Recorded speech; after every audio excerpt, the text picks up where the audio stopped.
Yo. Welcome back, Moguls in the Making, episode 9. We back, baby. I'm your host, Omari Heflin. Sound like you forgot your name, boy.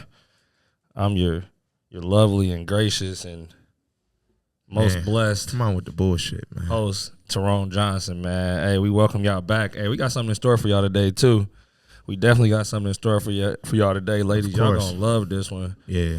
It's for the ladies today. Most definitely. But before we get into that, we obviously want to definitely bring y'all into what's going on in our business right now.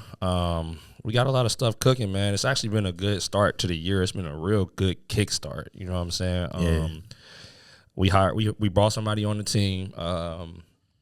He's highly motivated.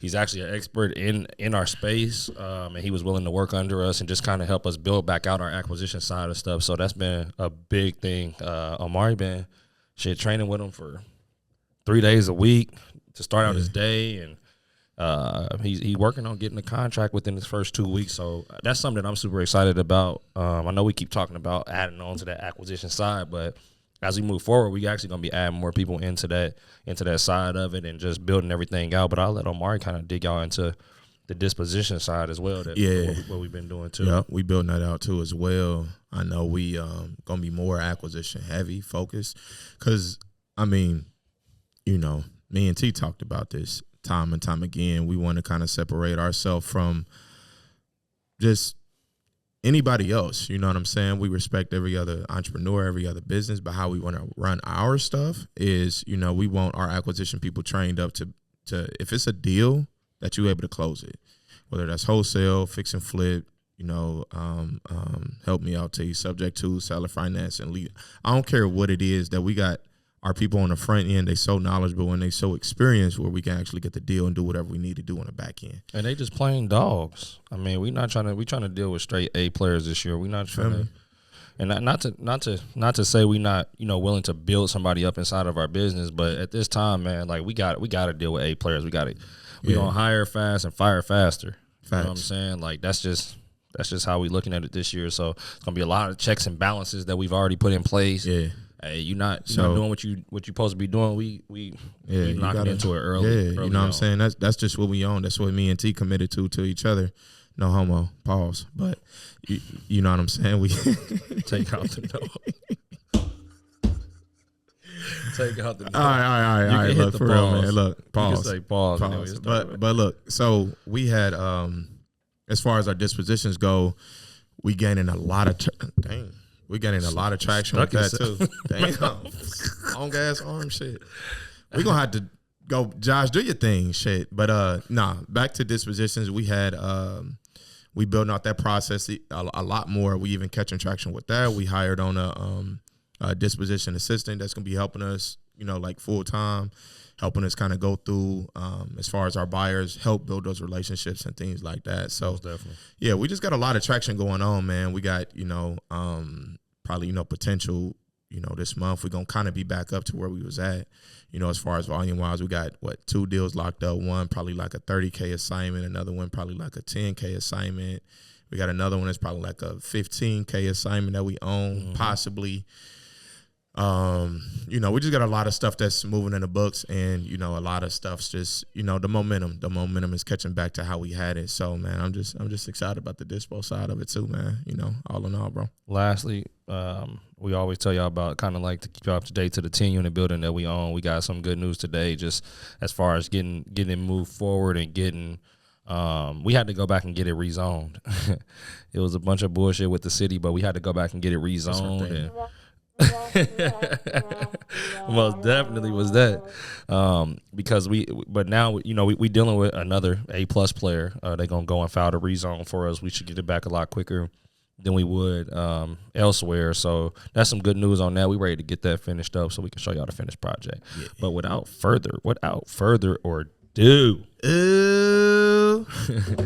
we want to introduce to y'all Liz with the Babe K317. She in the building. What's going down, Liz? What's up, Liz? Hello. Thank you for having me. Absolutely. Appreciate you hopping on with us to talk that talk, man. Woman entrepreneur. How do you introduce yourself? Typically, would you say I you just are? say my name is Liz. I'm the owner of the Babe Cave. Yeah. Okay. But what do you glad- view yourself as? An entrepreneur, serial entrepreneur? How do you view yourself?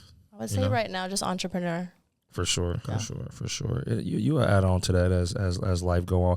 There's a lot more. It's just right now I'm focused on one thing. Once that's finished, I'll move on to the next project. Most definitely. Yeah, we gonna hop into that. We're gonna head to. I did a background check on you, so no, I'm just kidding. I didn't. We know you was working with the Fed back in '99. No, so look. No, seriously. One thing this is the first thing that I'm gonna ask because I didn't see it anywhere, and I saw on your site that you said you can just call me Liz. What is your actual real name? It must be hard to say. No, my name is Elizabeth, but my name was changed at birth because I wasn't born in America, so I was born in Vietnam. So when I was adopted, they changed my name to Elizabeth, but I don't look like an Elizabeth, obviously. Right. Well, what was your name of birth? Cho. Cho. Okay. What's the longer version? It's Do Hai Cho. We knew it was something. I knew it was something. See. That's Top what's up, secret though. info. So you just Liz. Now, but no. Speaking of that, I mean, that was a question that we kind of got ahead of ourselves before the interview. But like, how has that been? Like, what kind of brought you over here to Indianapolis in particular? Being from Vietnam, being born in Vietnam, where did it all start? So I was adopted at a young age, Okay. about 1, and then I lived in Ohio for till I was 8. When I was 8, I went to go live in South Korea with my biological father, and then I lived there for 4 years, and then my biological mother got custody. So I was adopted and then unadopted, if that makes sense. Yeah. So crazy. when I was 12, I came to Marion, Indiana, if you know where that is. Yep. If not, 765. don't concern yourself. I know where that's at, Marion. Yep, good old Marion. So I went to high school there, and then as soon as I was 18, I went off to IU, tried accounting. Boo. Yeah. I'm a Purdue fan. I was just there for the parties. I didn't really go for anything else. But IU, and then went to Ball State for architecture, found eyelashes, and then I was like, fuck it. I'm just going to go open a business, moved to Indianapolis, and here we are. That's what's up. So we got a lot to unpack. Yeah. So from the start, you got adopted and then unadopted. Tell me about just that portion of it. What was it? Because you was here in Ohio and then back to South Korea. Like just take me back to that time. How was it for you? Was it you just always felt like you was moving around, or what spot did you like the most? Like, just take me back to that time. How was that? Being so young, I mean, it was hard because my parents didn't always tell me what all was going on. It was more like things that I found out. So I never knew I was moving with people until I was there for a long time. And I was like, wait, am I staying? And they're like, oh, you live here. And I was like, oh, got it. Okay, cool. Let me adjust. Right. And then Mentally. But moving from Ohio to South Korea was really cool because I got to really be immersed in a new culture. For sure. And I did not know the language at all. So they shit. just put me in taekwondo classes. So like, I'm half Vietnamese, but like in Asian culture, I'm seen as American. But in American culture, I'm seen as Asian. So it's kind of like this middle ground of like, what like are the you? biracial That's crazy. effect. Damn. Yes. So they threw me in there, and I just kind of learned how to speak, doing that. I was homeschooled for a little bit, but then they figured out I wasn't really doing anything. So I didn't go to school for the whole time. Just did taekwondo, made some friends, lived life. Found out I had a sister on the way from the plane ride over. My dad was like, oh, yeah, you have a sister. You have to take care of her now. And I was like, oh. Wow. So it was a lot of growing up at a very young age. Right. But I think that's what really molded me into what I am today. How are your relationships with your biological parents, though? I just don't really talk to my family. Not out of like spite or anything. Spite It's or just beef or nothing like yeah, that. it's Yeah. just You're just doing your own thing. yeah. So it's like I prefer to be left alone. Right. I like to be in my own space, do my own thing. Yeah. For sure. Now, are they over here in the U.S.? No, my father lives in South Korea. My biological mother lives in Marion, and then my adoptive mother lives in Ohio. Okay. That's dope. I mean, That's it's a different story. It's crazy Definitely crazy how you got people's here. stories is Yeah. just so different. Like what goes on. Like I got a crazy story about how I grew up. He do as well. You know what I'm saying? So it's super dope. But I think even going through those type of things, it really prepares you for entrepreneurship. Like you don't know it when you're growing up and stuff like that, but just some of the adversity that you have to go through and some of the stuff that becomes the norm for you so quick and so young, certain people never had to go through. You know what I'm saying? So like it prepares you well for being an entrepreneur and being in business and being able to handle stuff on your own. Everybody has their own little, DNA in this world. Second to add to that is just like, like even growing up, usually the people who become really successful are the people who really do come from nothing or have just crazy background stories, whether it's moving around, whether it's just being in not the best environments. You already are used to that. So going into entrepreneurship or business or this or going through the ups and downs of that, it's like my life is already like that. Right. So it's not like, okay, I ain't got no money. Like I know what that already feel like. You know what I'm saying? I ain't really like stressed like, okay, well, cool. What am I going to do? Hey, I'm going to just knock on this door. Like, hey man, let me use your spot. Like, exactly. Yeah, I wouldn't change right it now. for anything. Like I think I learned a lot of stuff at such a young age, and what I got to do that most people don't is I got to travel at a young age. So I've seen a lot of the world that most people never get to see. Right. So I think because of that, my mindset is just a little different than what most people here are. I want to dig into the part kind of that you was really talking about on the racial, cultural standpoint. Because like you said, coming over here, kind of being a tweener, like over there, you're not really looked at as this, and over here, you're not really looked at as that. And I know that when, you sent us a couple of information over about you, but one of the things that you had said was just like not the normal route of like what people here think of like an Asian culture. Like, hey, you go to college, you get, this degree or whatever. You went to college, you dropped out, and decided to go a different route. How did that, affect you, or how did you feel at that time? Not now, but looking back on it, how did you feel at that time? Did you feel kind of like, damn, am I a failure to the culture, or like how did it look to you? I never saw myself as a failure. I think if anything, I wanted to prove myself to my mother, my biological mother, because if you come from an Asian household, you have engineering, law, or medical. That's it. Those are your three options. Outside of that, you ain't shit. So I chose accounting because I Googled literally who made the most money out of college, and I was like, I'm Asian, I can math. This is going to be easy. And then I got to accounting, and I hated it, and I'm also terrible at math. So I needed something more creative, but she was not supportive. My father was not supportive. They're still not supportive. All of my parents are not supportive, which is okay. But I think most of all, I just wanted to prove to her that, like, I could make it. Yeah. So I think she understands that now. For sure. So you just kind of had that chip on your shoulder, like, all right, I'm going to show you. Yeah, it was more so like that's what fueled me, is like wanting to make sure that like they knew like I was okay, because my dad was like, you have to get a PhD, and I was like, this is not the only way to make a living these days. Like he's from a much older generation, so he doesn't understand not just going to school, you know, getting a job, working there for 40 years with a pension and all that bullshit. That's a lot of our culture. I mean, even our culture, even black, brown, whatever you want to call it, like that's a lot of our culture. Like you said, the Asian culture kind of got a different look on it, certain things, but like the black culture, I mean, that's what it's been too. Go to college, try to go to college. Hey man, it's time to go to college, get you a degree in something, not even caring about what you getting a degree in. Right. You know what I'm saying? Like you might go to college and waste your time. You don't know what you're doing when you get out of college. Like I think that's been the norm for a long time in the culture. And like, I know for me, I got my college paid for. I played basketball in college and went there and got it. I still feel like to this day, if I paid for my college education for what I graduated with, I'd be shitty. Because it's like, what do you do when you get out of college with this degree? Yeah, it's so broad. You that know law, what I'm saying? Like, certain things make sense. That's just the way of the land. You got to go in and be a doctor. You can't not know what you're doing. Yeah. Right, but a lot of it is real life experience. Like, hey, you know what I mean? Like, I can teach you how to do. Even if you go through and get your degree, whatever job you go and hire, they're still going to teach you their processes and things like that. And probably half of it is still going to be not the same as you going through school. New stuff that you need to learn and kind of being like, oh, damn, okay, this is real life versus learning it in a university. You know what I'm saying? Absolutely.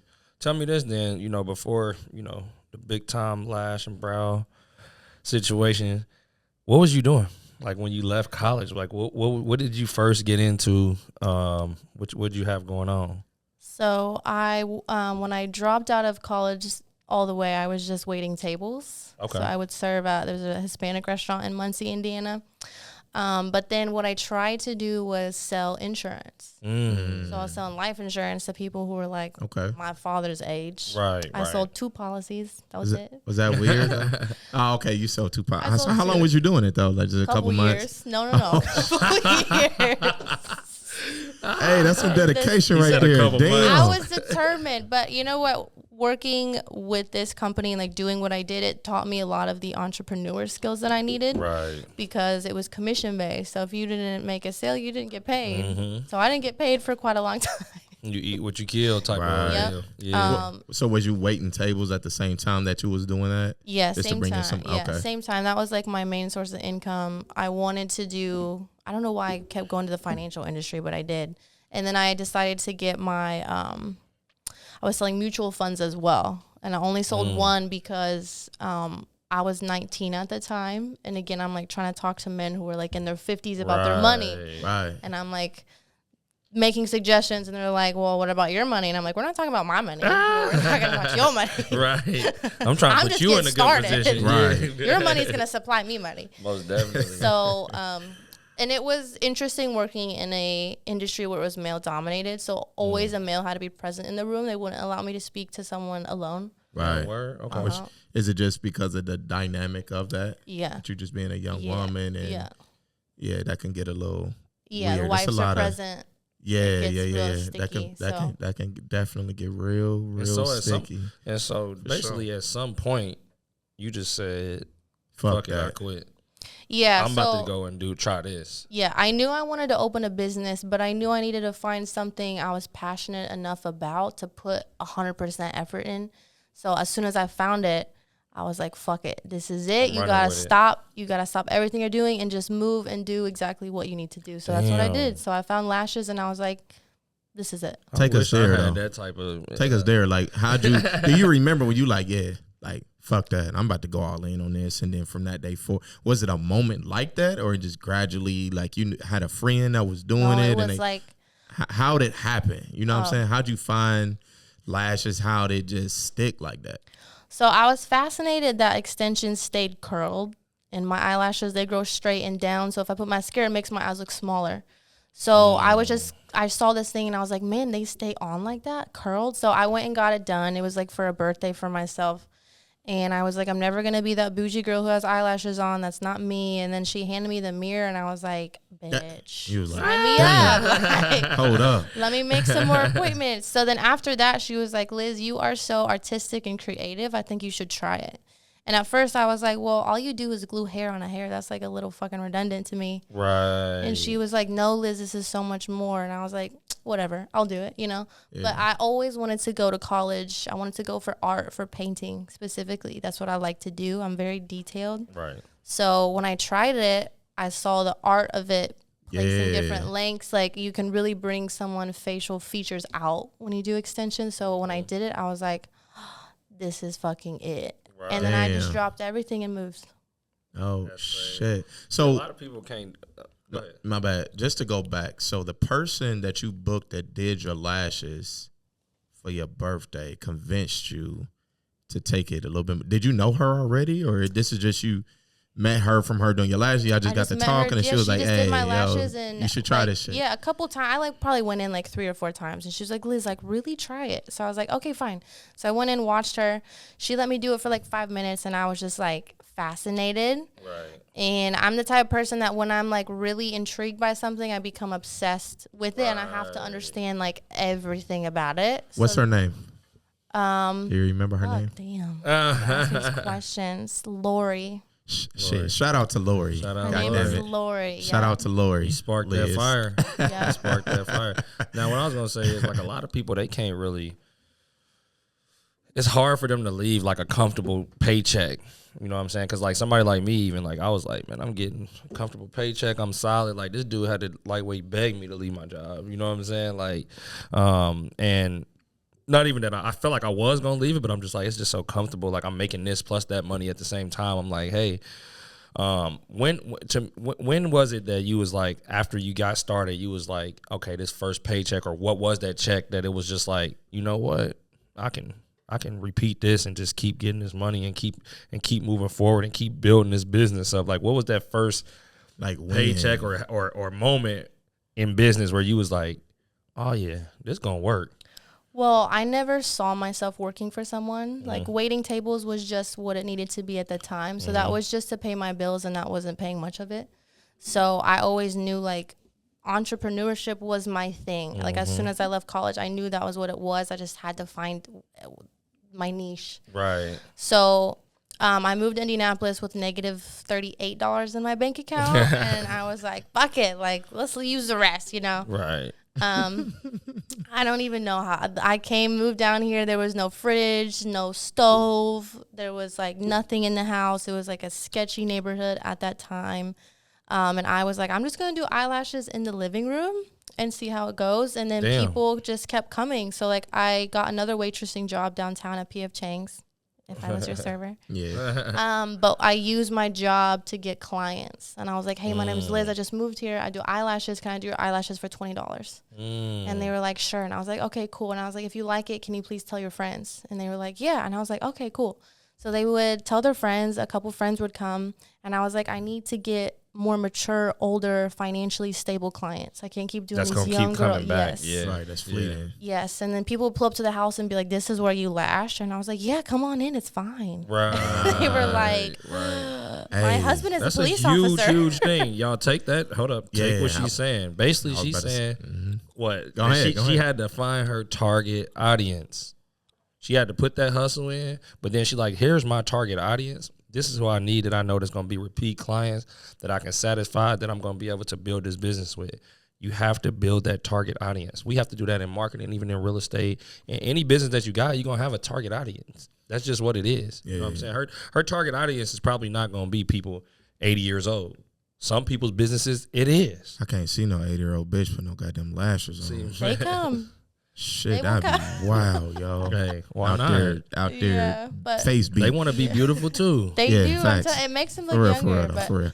But a thing that I want to point out in that is that even before the target audience is like, she just looked around and said, fuck it. That's what I'm about to work with. I'm about to use where I'm currently at. This is my current job. This is my current situation. And how could I make this more? Yeah. Shit, and I'm gonna start talking to people where I'm at about what I'm doing. She started getting loud about what she's doing, and she started getting customers, whether they was her target audience or not. It was, you know, for her to start and say, okay, cool. She was probably working on her skills at the time, getting better, understanding how to deal with people, all of that stuff. And she's like, okay, cool. Like, she keeps saying that she gonna come, she coming late, or she don't come at all. Like, then it probably maybe, and you can correct me if I'm wrong, but then your mindset probably went to like, okay, let me try to get a target audience and try to maybe get more financially stable people, or you probably start thinking about that after you start really getting your traction, but you just didn't wait and be like, okay, what's my target audience? Right. I'm going to wait until everything is picture perfect. Wait until I get my house all the way together. Wait until I move. Yeah. You know what I'm saying? I'm going to be the one who's going to jump and then figure out if I got a parachute on the way down. Right. And if I didn't, I'm going to figure out what do I need to grab to build a parachute. But that's just kind of like my personality type. Yeah. I'm like, I don't think I just go, because I know the most important part is just fucking starting. And so many people wait until everything is perfect, and they think and think, and then opportunities pass them by because they don't just start. One step at a time, the smallest step. So I was like, fuck it, I'm just gonna leap. Exactly. It's literally people still right now that probably started their LLC the same year you did, but they still ain't did no fucking business. Right. As a Lash tag. Lashes Incorporation LLC. And it's still sitting there. No right business there. Under it. No business name. I mean, no business account yet. Nothing. They still thinking about, man, who's my target? I ain't got a spot. I can't do it out of here. My kids is, you know what I'm saying? Man, just get what your all the ass other up and get started. Y'all heard what she said. She was trapping out the bando doing them. Facts. Come on now. I would be on a futon. The clients would be on a futon. I just sat on the floor, like on a pillow, and I had like a Lowe's reading lamp because it was the cheapest one I could find, but it would fall on the clients. So like every 30 minutes, I was like, my bad, Sharon, hold on. And it would just keep falling. I'm like, your lashes look fire though. Right. And it did until I got the money saved so I could get actual light, And then I worked out of another house as well. It had 2 properties, like the front house and like maybe a mother-in-law suite type of thing. Yeah. And then I actually had the money to go get like an actual space. So that was basically that's hard. I was gonna ask that, like, what was next? Like, I know you started making some money off of it, where you was making a little bit more money, but I'm guessing, early on, you're not taking all that money home. You putting it back into the business, and then you start. I'm still doing that. Exactly. Facts. I'm just saying, like, when it's all said and done, like, people don't realize that. They just see, hey, she got this big ass nice business and it's super dope, and everybody goes to her. But what about the sacrifices that you had to make in order to get where you are today? A lot. But again, like I'm just such a work ethic, type of personality. Like I really believe like you want it or you don't. And if you don't fucking want it, there's nothing I can do to make you want it. Like you either gonna do whatever it takes to get what you want out of your goals and dreams, or you're just gonna make excuses. So I knew I was like, this is gonna be it. And when I moved to Indianapolis, I went to the grocery store, and I remember I only had like $20 to like buy enough for the whole month. And the feeling I had when I walked into that grocery store, I was like, yo, this is not what I'm meant to live. So I walked in there and I was like, this is the last fucking day you walk in that and you feel like that, Liz. And that was the last day I ever did. That's what's up. I just kept saving money, and then I kept using the money as I went. I think a lot of entrepreneurs in general, they spend so much money up front as the investment, and they go into too much debt too soon. So I just went as I got it as I went, and I was like, you know what, it's not perfect, and that's okay, but it still works, and location doesn't fucking matter. So many things don't matter. You don't have to have the nicest bed, but what sets you apart is your personality. Hey, man, Liz talking that shit now. She is. Especially in the beauty industry. You don't got to be perfect. Oh, man. But yeah, people fall in love with you before the service. So like if you just have a killer personality, people want to come back and talk to you. So I was trash when I started, and I was like, I just have to be a good conversationalist. So I would just ask people questions about themselves. It's a proven fact. People enjoy to talk about themselves. And once they did, they felt that connection. They just kept coming. They're like, you got to see Liz. You got to see Liz. Right. Every time I went somewhere, I was like, my name's Liz. It's Babe Cave. Liz Babe Cave. Liz Babe Cave. And people would be like, God, that Babe Cave bitch won't shut the fuck up. But you know what? When someone was like something about lashes, they were like, oh my God, that Babe Cave girl, she's right over there. She would love to talk to you. Right. So, and that's just kind of what it became. Brandon, you got loud about it. Yeah. Super duper. So Liz, tell me something, right? Skip forward to today for a second, right? And you speaking to a younger, entrepreneur that's coming up that maybe kind of got the same idea that you got, want to do it her own way. And she's kind of maybe getting traction, but she might be stuck on how to use her time. Like, tell me about just a typical day for you. What does that look like? A typical day for me? Typical day. How do you use your time? How do you manage it? How do you view it? We all have the same amount of time. Just depends on how you use it. So the first thing I like to do is make sure that I'm in the right headspace for the day. So like I try to not to look at my phone for the first 10 minutes. Because looking at your phone, looking at social media, it invites negativity in. So I try to avoid that. I like to move. So I go to the gym first thing in the morning from like 6:30 to 7:30. I try to go every day. But you don't be there at 6:30, 7:30 because I'll be there at 6:30. No, we go to different Vasas, remember? Okay, yeah, you're right. Calm down. Anyways. He don't be there anyway. I'll be there at 7 a.m. Stop playing, man. I'm there 6:30 sharp. I ain't go there today, though. I didn't either. Me either. Hey, we all struck out today. Talking crazy. Like we really be there every day. And I'm tired. I'm actually kind of injured. I've been painting. I've been building stuff. Okay. So gym. Then I'll go home. I make breakfast. I let my dog and my cat out. I get ready for the day, which doesn't take long. And then if I'm teaching, I just go straight to the salon and just make sure that everything is set up and ready to go. If I teach, that's really the only thing I do throughout the day. If not, what I've been doing is I go to my downtown space since we're moving to a larger location, and I'll just do whatever needs done. So like putting cabinets together, putting vanities together, installing shit, like Bob the Builder. I have no idea how to do it, but I will figure it out. So painting, I've been building all the decor, like hand making it, because what I want is something unique and not something that can be bought. So I wanted to really add like my personal touches. Right. And it's also a way for me to bring like my artistic side. I'm glad you out. I'm glad you brought up the teaching part of it, right? Mm-hmm. When did things change for you? When did things separate from you? Were you, because nowadays you doing more of the teaching side of it than you are doing the actual Lash tech part side of it, right?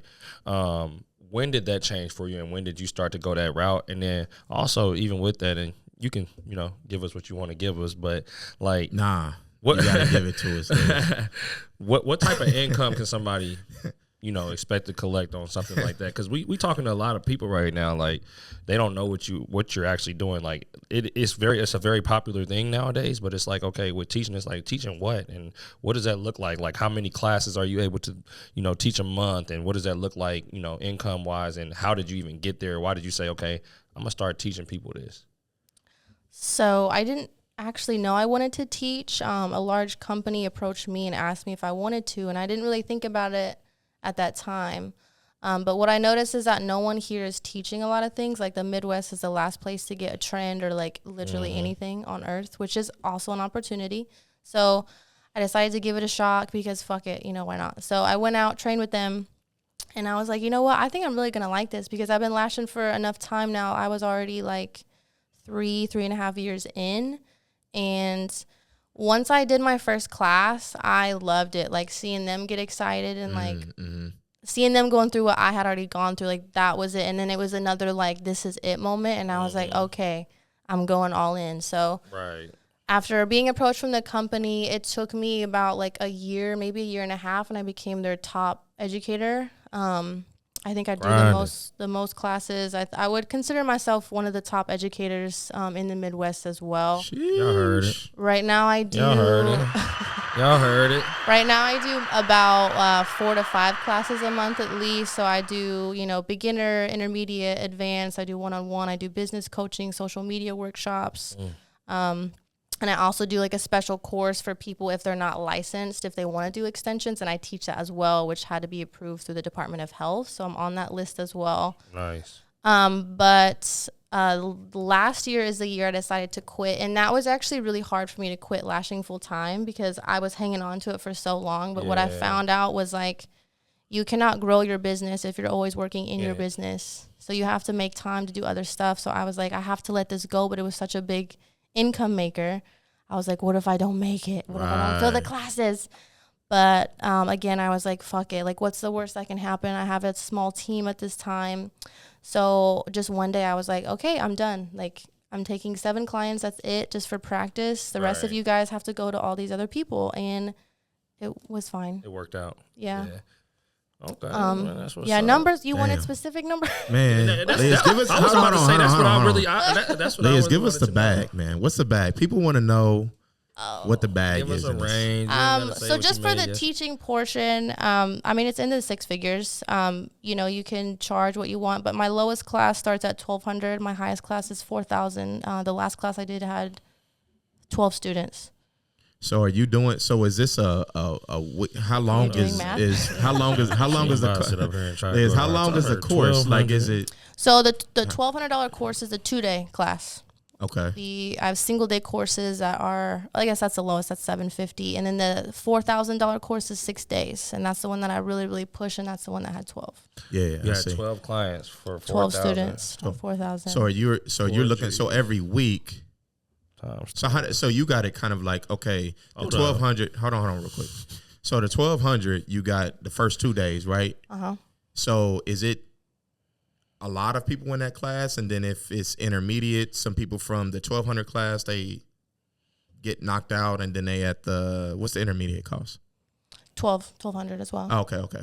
So so the ones that are like the 1,200, like, it's like some of them are really like the beginner course I would say is pretty full. The intermediate class is like semi-full, like here and there. So I don't do those as often every single month. I see. But I really push the $4,000 class because that's going to pretty much certify someone to do lashes without the license needed. So the reason I charge high is because I teach them several techniques. My students have success rates, and I know the value of the course, and it really is that. Have you thought about actually just doing this online?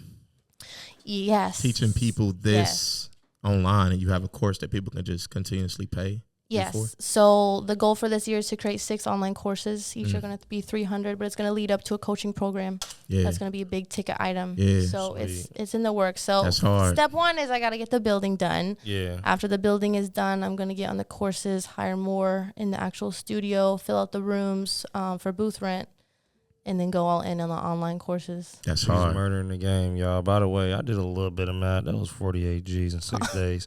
We just don't keep it at that, though. We don't keep it at that. But no, on a serious note, though, the reason why she able to keep doing this is, and this is just me not even looking into her business, but if her students not having success stories and they not actually being able to go out and do well by, what they learn from her, not a lot of people are going to keep coming back. So she's in a position where she's actually teaching people stuff and she's making money from it, but she's also getting, putting people in position to make big time moves themselves, right? So I'm sure when it comes down to it, you got a lot of success stories that you're able to put out there and people can see, and they're like, damn, this person actually grew from going to her class. Now it's like, all right, hey, yeah, I'm telling you, I just learned it from her. So shoot, you better get in the next class. Yeah, so I used to want to be the best at everything. I wanted to be the best lash artist, but now I don't want to be the best because I'm not. I want to produce the best lash artists, and that's the goal. So I was asked a question would you do celebrity lash artists? I'm like, no, I don't really care about that. But my students, absolutely, because every girl who works with me in the salon is 100% better than me at lashes. 100% better than me, and that's how it's supposed to be. If you weren't a good enough coach, if someone isn't better than you, you should be training them to be better, not the same, not the equivalent. Exactly. So, and I never got into training for money. I never got into anything for money. Of course I wanted that, but money follows passion. Mm-hmm. So, I really put my heart and soul into the classes, and I think the students can feel that. That's 100, man. So, Liz, let's segue over here into this whole travel thing, man, because I done seen you been everywhere, seems like. We was talking, when was it, a couple weeks ago, and you went to, where'd you go recently? Vegas? And I went to Vegas. I was in Cayman Islands, Jamaica, Puerto Rico, Dominican, Chicago. It doesn't count. Yeah, it do. And when is this all in? Is this year? Oh, this year? This year just started. This year is Vegas, and then next week I go to Bahamas for a week. Sweet. So how'd you get into obviously everybody loves to travel, right? But you got people that love it more and really put their focus and emphasis on seeing the world. So are you just like, hey, look, let me go ahead and run this $4,000 class real quick, and then I'm going to go ahead and take this $50K and then go and take my girls and we go on a vacation real quick? How does that work for you? Just in between you working, do you just got a lot more free time now? How are you able to travel? I have a lot more free time now, but right now, my sole thing is essentially the training. I have a team, but they can run on their own. I don't have to be in the building for the business to run unless it's the education portion. So I do a lot of classes in a short amount of time, and then I take a vacation. And I do classes in a short amount of time and then do a vacation. Well, when you live. So basically, yeah. Well, the thing is, she's been able to build. Listen, but it took me a long time to be able to travel the way I do. Exactly but me traveling every month, that was always a goal, and I refuse to not live that way now. So it was a lot of me not being able to do that, and a lot of the money, a lot of my money now is going back into the business. So my travel is gonna have to maybe take not be every month. Sacrifice. You got to sacrifice to grow. Exactly. So I'm willing to make the investment for that. That's what's up. Yeah, and just to and even to add to that, she's a busy lady, so she gets stuff, going on all the time, but she's still trying to, make sure that she's living for self too. You can't just be 100% about business. And that was one question that I had that I wanted to segue into, because a lot of people don't understand, is this for men and women, but for women in general, being a businesswoman, being so busy, being, in your business, wanting to travel and see the world. What is the dating life like for you? Trash. Absolutely. Yeah, we're gonna hop into that. We're gonna hop into that. Trash. She's super busy. How do you make time for that, or are you even able to, or is what does it look like for a busy entrepreneur woman? Dating. Yeah, like what do you want? You know what? I mean? Really don't know, because I used to want someone who could be more of like the stay-at-home type, and I run everything else. And I had that.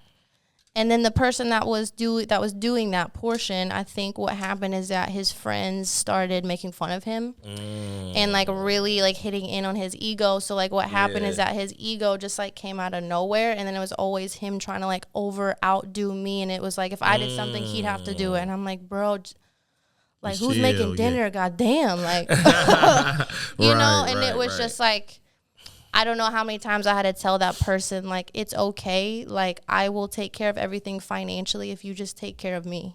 I will handle everything else on this earth. You just have to do one job. And that's just, I think that's more of like a pride thing with some dudes too. And like, it is. Cause like, this is my thing. If y'all want a lady that's, you know, that's out here on the grind, or if y'all want a man that's out here on the grind and they, you know, doing their thing, and shoot, if both of y'all doing y'all thing, there's going to be a sacrifice on both ends or on one end. You know what I'm saying? Like if one person is bringing in a load of the cash, like you got to, you know, make that up on the other side of it. Like that's just what it is. Like don't let your ego get in the middle of winning a championship. Yeah, winning a championship. Seriously, that's exactly what it is. Yeah. It's hard for men to, because I think men want to feel needed, and when they meet me, I don't need anything from you. So what are you going to provide? Yeah.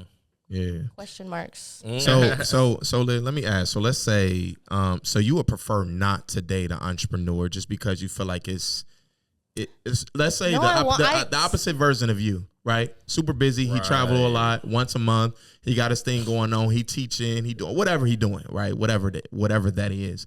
That looks like he's super busy. He got his shit going on. He don't really need nothing from you. Whatever. Do you prefer to date somebody like that or not, because you feel like it may clash too much with schedules, personalities? I think I tried that too, and it was like, you know, it was like two masculine people, you know, and I like people send me stuff all the time, and they're like, you are so masculine, Liz, like you have to be more feminine. I'm like, no, motherfucker, you can over masculine me and I'll become feminine, but until that fucking day, that will not fucking happen. So like, show me what you're actually gonna fucking do for me. But yeah, I don't know. I really don't. I have not figured the dating part out yet. So, yeah. Okay. we had to touch base on that. We had to touch it because it's a big topic, though. I mean, and then not only that, it is that. It's, you know, a lot of the question is, you know, hey, like the world has changed today, right? A lot more women is out here smashing it and able to do it because it's, you know what I'm saying, the situation of today. 20 years ago. You know what I'm saying? It was hard for women to get out here and get their just due. You know what I'm saying? For what they're doing. So it's becoming easier. You know what I'm saying? Like this, we got a lot of people, even like ourselves. That was one reason in us bringing you on here. You know what I'm saying? Because we asked our videographer, Josh, you know, any lady bosses out here that's really killing it. He like, yeah, check out Liz. Check out the Babe Cave. So we checked you out and we like, oh, okay. She got it going on and she's killing it. Like that's she's doing her thing. But we see that. But as we move forward, like the normal chivalry type of ordeal it's changing. It's changing big time. You know what I'm saying? Yeah. But with that being said, even, you know, and I'm hopping off that topic real quick. Where do you see, because this lash and brow tech and all of this stuff, aesthetics in general. My wife, she do, you know, microdermal facials, and she a nurse practitioner, so she do like Botox and all of that stuff. But like, where do you see this stuff going? Like, you know what I'm saying? Because like, long term. Yeah, like where do you see it going long term? So this will be like my first location. But you know what I really think business is it's creating a system, and once you create the system, you can multiply that system. So I'm trying to figure out the system, and this is the first one, so it's going to take me the longest, which is why it's been 6 years in the making. But I'm really close to figuring out my system. Once I have this, I'm going to do 9 more. So the goal is 10 buildings, 10 salons, 10 locations, 10 years. So once I'm done here, I'll be moving to Dallas, Texas. And then that was one of my questions too. Oh, what do you think about leaving Texas, Indiana? Getting the fuck out of here. But I think Indiana is great. You know, like everything is cheap here. You know, blah blah blah. You know, it's good for families. But I don't have one of those, so it's like I want to make something out of myself, and I'm not just meant for this like white picket fence like dream that Americans have. So Texas is big enough to have 2 locations per major city. So that's at least 6. Miami is on the list, Chicago, LA, thought about Arizona, but then also New York for sure. And then So you after got like that, a chain of them. yeah, I would like to franchise it out. I'd also that's like where I to was gonna be go a with it. business Come on, ask investor that. as well and help other women entrepreneurs. Come on, Liz. And Talk then after that, I'm going to motherfucking get shit then. into real estate. And then I'm fucking done for a while. Hold on, wait, Liz. You said you're going to do what? Real estate.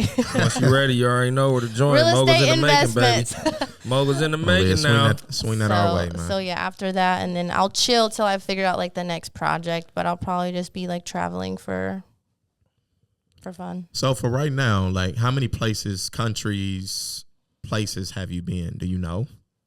Oh, I'd have to really think about it. For real? Yeah. Like how many countries, just roughly, you feel like you've been to? Oh, 10, 15, 17. I'd really have to Something look up at there. it. Yeah, like I what's really up. love Southeast Asia. It's my favorite place to be, maybe because that's where I'm from. But it's beautiful. Like it never gets old.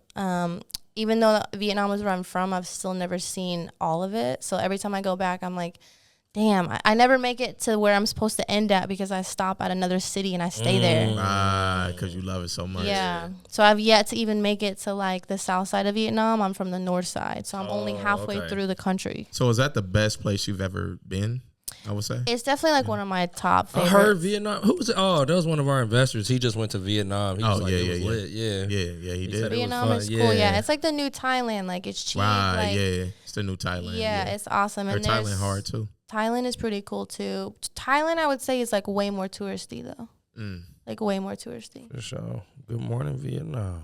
Nah, I'm about to get out there. You gotta go. I'm about to get out there. Most definitely. Definitely got to get out there. So, Liz, what's so that's kind of what's next. You told us real estate. Any other, I don't know, projects that you're working on, investments that you want to do, dreams that you have, goals that you want to accomplish, just in general, outside of what you already told us, or you kind of want to do that, and that's the plan, you know.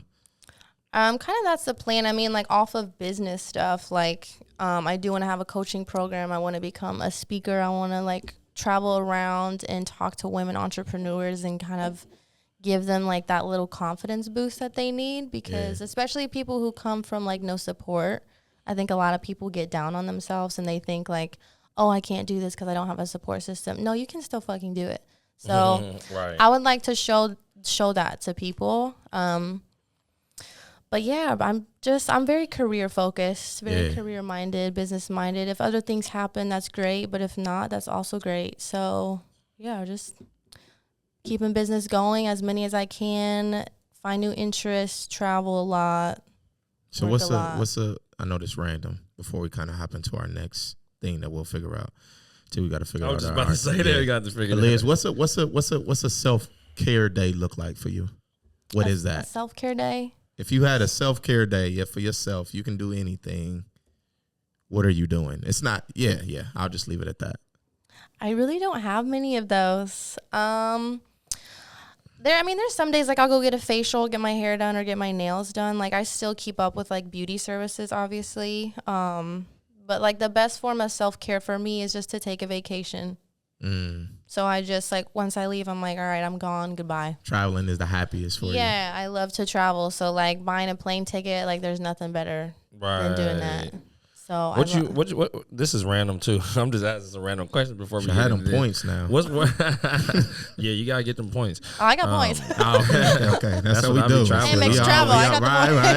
points. All right. Exactly. I just making Make sure sure, you right. making Make sure. sure you in the game. Man. She ain't paying for flights. She don't need to. No. What you bumping in the whip right now? What you listening to? You listen to hip hop? What you listening to right now? I listen to all sorts of shit, but mostly hip hop. Okay. Some of your favorite artists, just in general, that's in your rotation right now. Definitely Megan Thee Stallion. She's Okay. up there. I love Young Dolph. Dolph, rest Yeah. in peace, man. Yep. It was like one of the only Hey. concerts I've ever been to. Yeah, those are in the top. And then I I've have seen like a him couple perform at different Hollywood. playlists that I listen to like find music for the salon. That's like a little slower, but Right. More Can't chill listen to that all and day. relaxing. Yeah, most definitely. That's what's up. Well, speaking of that, man, we're going to jump into what we call on this podcast overtime. Overtime, baby. Overtime. Let's get it. Okay. Now, there's some current events out there. I got one just because it was last night. And it's just kind of crazy, bro, that this is a situation. But y'all can throw out any current events that y'all want to throw out on this one, right? But I just want to kind of talk about the Grammys last night, bro. I don't know if did y'all watch it last night? I didn't watch the Grammys. I didn't watch the Grammys. For one, Beyonce got the most Grammys in history now. I did see that. I didn't know it was here. I mean, that's B. Bro. That's B. Yeah, but I mean, just being black, being a woman. Yeah. I mean, that's crazy. It's just being, it's like, and that just shit to know is all crazy, the stuff though. that's been Let's going not skip on over and that shit. behind That the shit Grammys. wild. Yeah, it's wild, bro. Yeah, that shit dope. But yesterday was also, it was the 50th anniversary of hip hop. Oh, right? I didn't know that. So I just thought the Grammys was real, like, you could tell that they purposely made it, more cultured.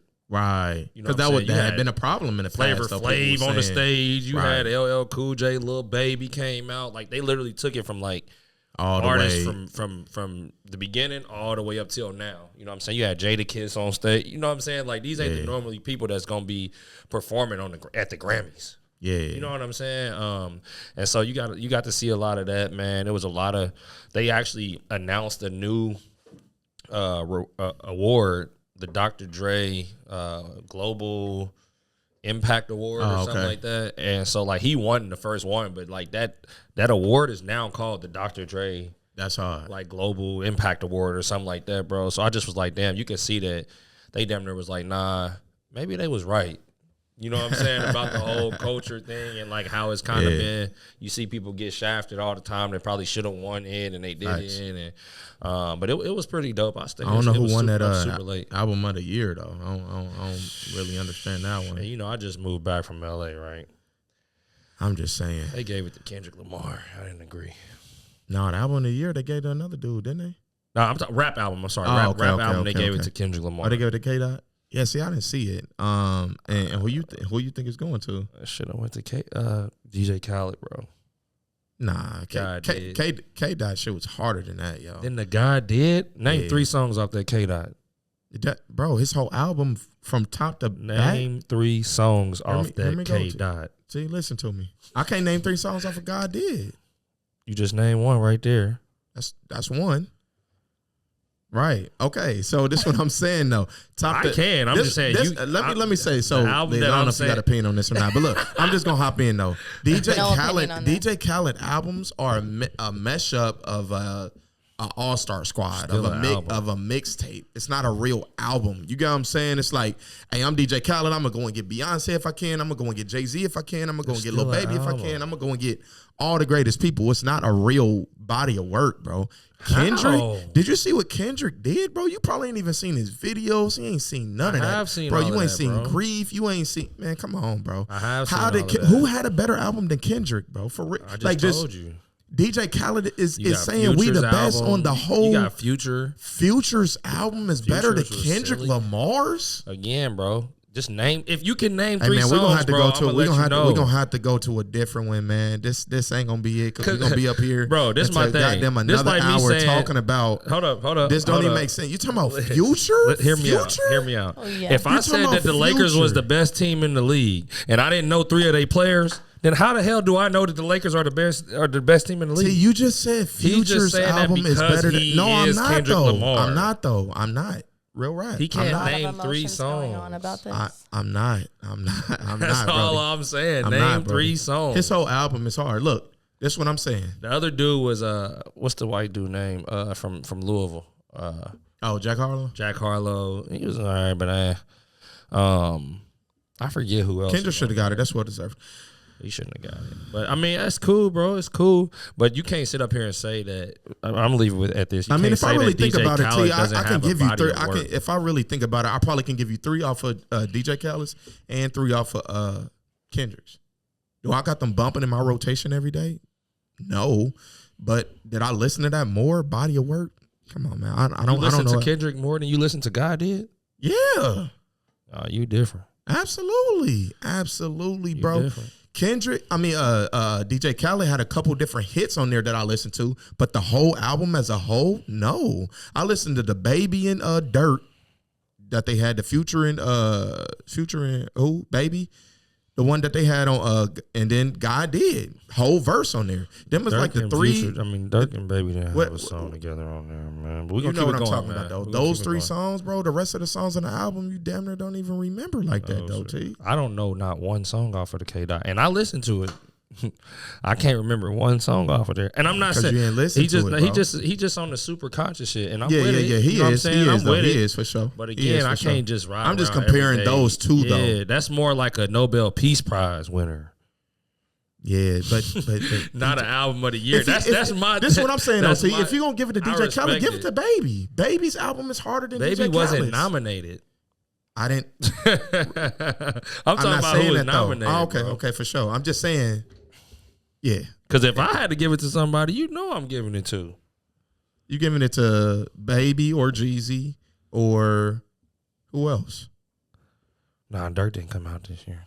Yeah, see, you just want to give it to him so bad. I mean, he on the wave right now. That's my dog.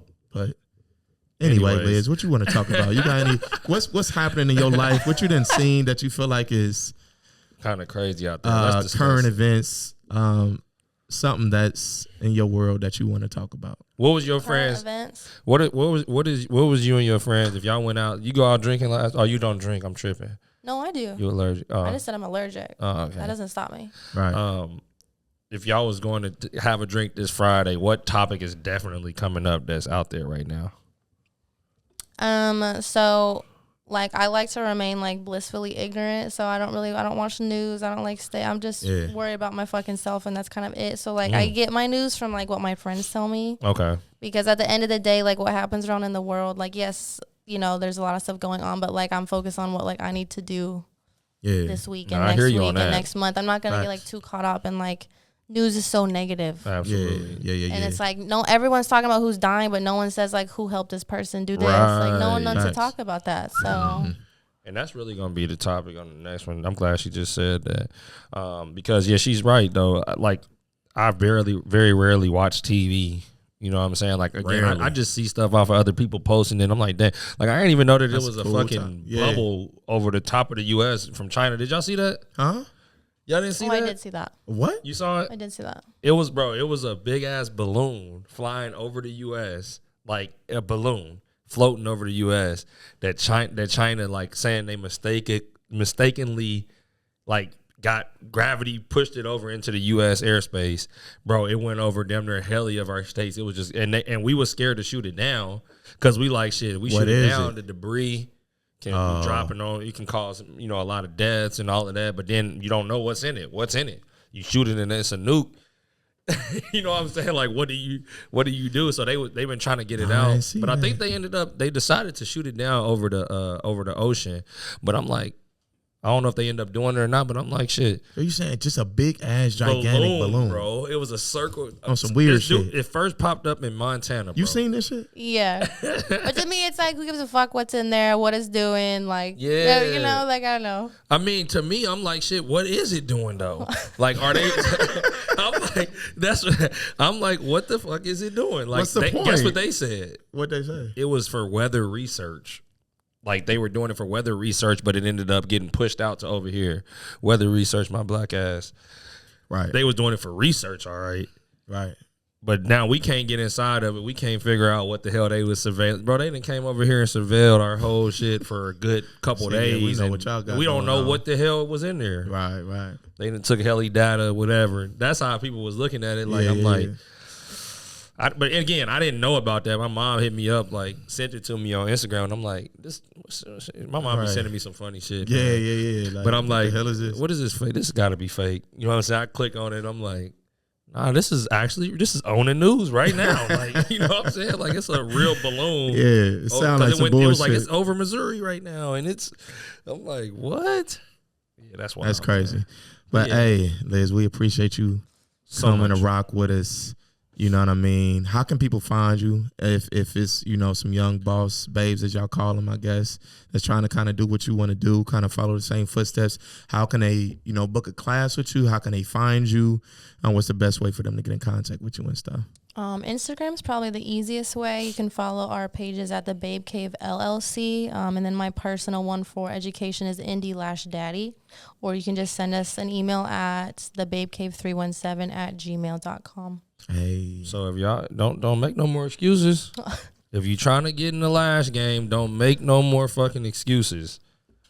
You have the info. Save up whatever you got to save up to make it happen. But if you want to get in that Lash game, man, she just gave it to y'all, so I don't want to hear it. Right. No support. None of that. Bouncing around from continent to continent. Fuck state to state. You hear me? You got our support now. But yeah, we definitely appreciate you coming on. We Thank proud you of for you. having me. We I proud of appreciate you. it. We need to see your spot too. You know what I'm saying? Absolutely. Yeah, Get it definitely. together. And I'm gonna be having a grand opening once we get the floor situated. So once I do have the opening date, you guys should all definitely stop by. Absolutely. Really cool. Give us We an invite, appreciate man. it. We'll definitely pull up, show some love on that. So y'all know how to find us. Make sure y'all subscribe, like, send it to somebody that y'all can find in. Y'all think if y'all got game out of this, if y'all really enjoyed it, let us know. Comment who else you want us to have on the podcast. Obviously, me and T, we got our Moguls in the making. We got a community, so we actually do property walkthroughs. We give a lot of different game out there, from doing your first flip or your first wholesale deal. We got people that's, multiple people that's doing wholesale deals, closing. When we get properties under contract, we put them in there for our team to see them first. And it's just a network, a growing community that we working on together. So make sure that you check that out. It's an app. We got our own app, so check it out. It's a lot of people kind of getting a lot of results in there from that. T, you got anything to add to Link that? is in my bio on Instagram. We do a live Q&A every single Friday. Last Friday, we had a insurance agent come in and just talk about the importance of having your property insurance. Exactly. You must enjoy it more than I did. We had him come in and really give game on that, though. Like, it's not only about how many deals we can teach people to do. It's about people learning from our mistakes and what we've been through. And so we, again, are now trying to work with 8 players, but we trying to make sure that people that's getting into this business don't go through those same things that we did, make those same mistakes that we did. So definitely check it out. Moguls in the making. The link is in my bio on Instagram. Definitely check it out. And just like that, Shit, we out.